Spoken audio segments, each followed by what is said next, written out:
Quand on parle d'un chef d'entreprise en France, on le désigne généralement par l'acronyme PDG. Or, le PDG est une bizarrerie bien française. Alors tout d'abord, il convient bien d'écrire P-DG et non PDG, car il s'agit de deux fonctions tout à fait différentes.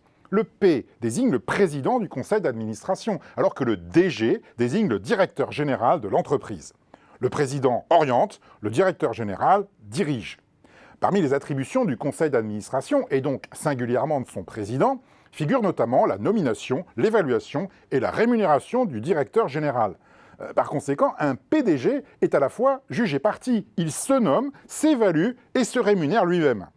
Alors pour bien des observateurs étrangers, cette confusion des rôles est typique de la centralisation des pouvoirs qui, de Louis XIV à Napoléon, semble caractériser les dirigeants français. Dans de très nombreux pays, il est d'ailleurs interdit par la loi que le président soit aussi directeur général, ce qui permet d'éviter bien des conflits d'intérêts. Dans les pays de capitalisme rénant, comme l'Allemagne, il existe même deux instances totalement séparées, le directoire et le conseil de surveillance, chacune présidée par un individu nécessairement différent.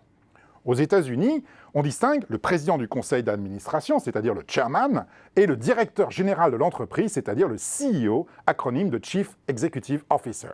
Au passage, il ne faut pas traduire CEO par PDG. Le CEO est directeur général, mais pas président du conseil d'administration. Alors cela dit, dans la moitié des 500 plus grosses entreprises américaines, les rôles de chairman et de CEO sont confondus, à l'image de ce que l'on peut observer par exemple chez Disney, Facebook ou Amazon. Cependant, sous la pression des actionnaires qui craignent des dérives lorsque les pouvoirs sont trop concentrés, la tendance est à la séparation de ces deux fonctions, comme chez Google, Ford ou Microsoft. En France, la structure dominante reste le conseil unique sous la direction d'un président-directeur général unique. Avant 2001, c'était même la seule solution pour les sociétés anonymes. Alors la structure en directoire et conseil de surveillance, également autorisée par la loi, a tout de même été choisie par un certain nombre de grandes entreprises, telles que Michelin, PSA, Publicis ou Vallourec.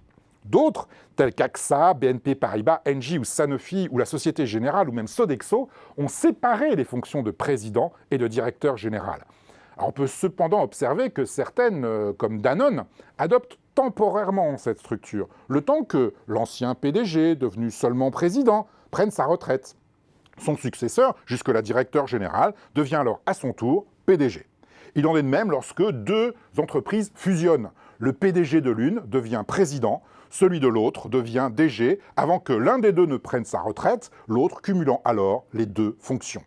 Au total, si les dirigeants français, sous la pression des investisseurs et des comités d'éthique, semblent jouer le jeu de la séparation des pouvoirs, cela reste bien souvent qu'une façade. Le mythe de l'homme providentiel reste encore bien ancré dans notre psychologie nationale, dans les entreprises comme ailleurs.